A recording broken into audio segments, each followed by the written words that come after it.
हरिओम. अध्यात्म रामायण किष्किंधा कांड प्रथम सर्ग. सुग्रीव मैत्री मुक्त भावानुवाद. श्री महादेवजी म्हणाले, हे पार्वती, त्यानंतर लक्ष्मणासह पंपा सरोवराच्या काठी आले. सरोवरामधील श्रेष्ठ असलेले सरोवर पाहून श्रीराम चकितच झाले. ते सरोवर एक कोसभर पसरलेले होते. त्यास भरपूर निर्मळ जळ, उमललेली कमळे, कल्हारे, कुमुदे आणि उत्पले यांनी ते मंडित होते. हंस आणि कारंडव या पक्ष्यांनी ते शोभित झाले होते. पण पान कोंबडे, कोंडे आणि क्रौंच पक्ष्यांच्या ध्वनीने ते निनादित झाले होते. नाना प्रकारच्या पुष्पलतांनी ते समृद्ध, नाना प्रकारी फलयुक्त वृक्षांनी ते घेरलेले होते. त्याचे पाणी सज्जनांचे मनाप्रमाणेच निर्मळ आणि कमळांच्या परागाने सुगंधित झाले होते. तेथे त्या सरोवरी स्नान करून लहान बंधूसह प्रभू राम शीन नष्ट करणारे जलप्राशन करून सरोवराचे तीरावरून शीतल छायेने युक्त अशा मार्गावरून पुढे चालू लागले. हाती धनुष्यबाण घेतलेले इंद्रिय निग्रही जटावल्कले यांनी मंडित असे पराक्रमी राम व लक्ष्मण विविध वृक्ष पर्वत यांची शोभा पाहत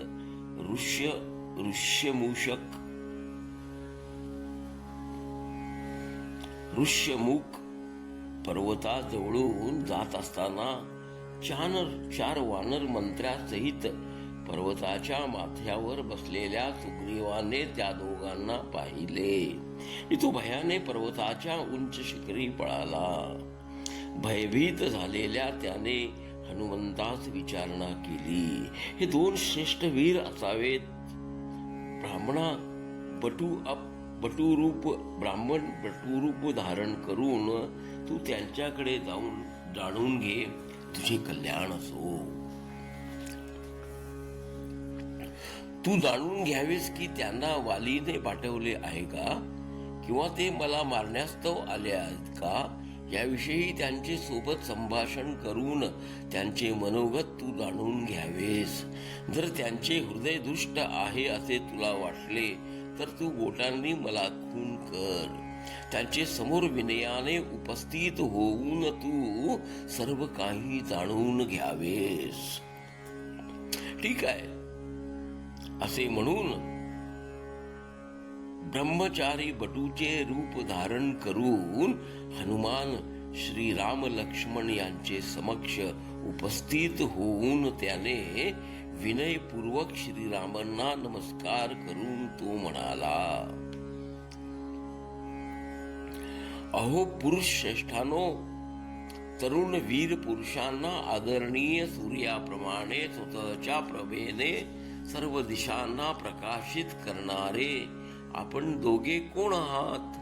माझ्या मनास असे वाटत आहे की आपण दोघे त्रैलोक्य निर्माण करणारे आहात, विश्वाचे कारण असणारे आहात, जगन्मय असणारे प्रधान व पुरुष असे तुम्ही दोघे असून तुम्ही मायेने मनुष्य रूप धारण करून भूमिभार हरण करण्यास्तव आणि भक्तांचे पालन करण्यासाठी दोघे सहजपणे फिरत आहात.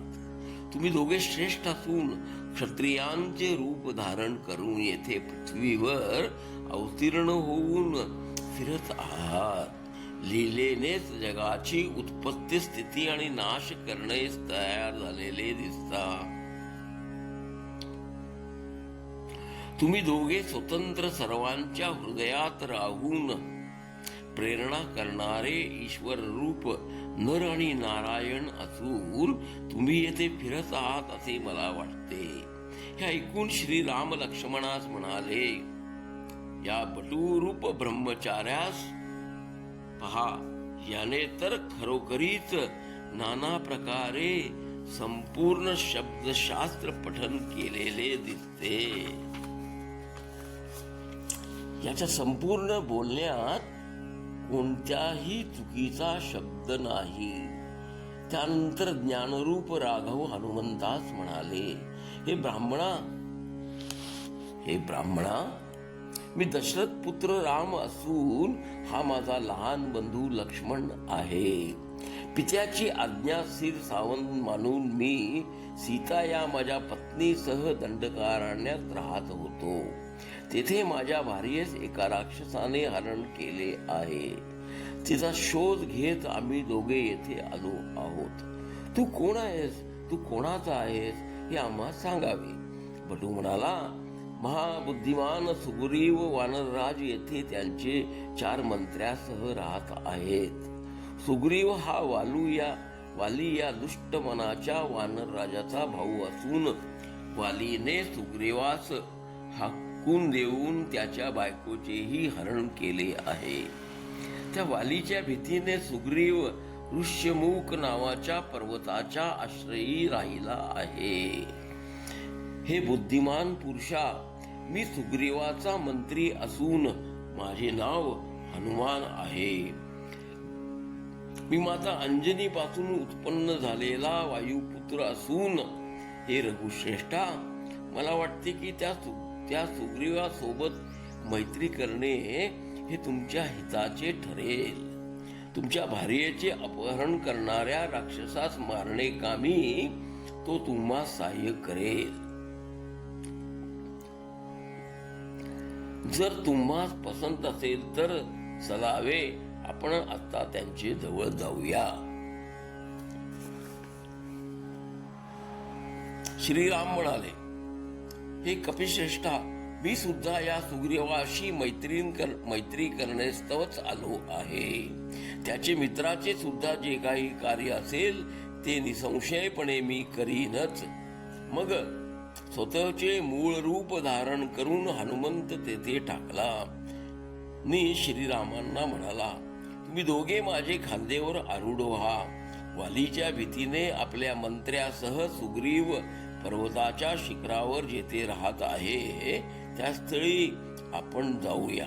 ठीक आहे असे म्हणून श्रीराम लक्ष्मण त्याच्या खांद्यावर आरूढ झाले.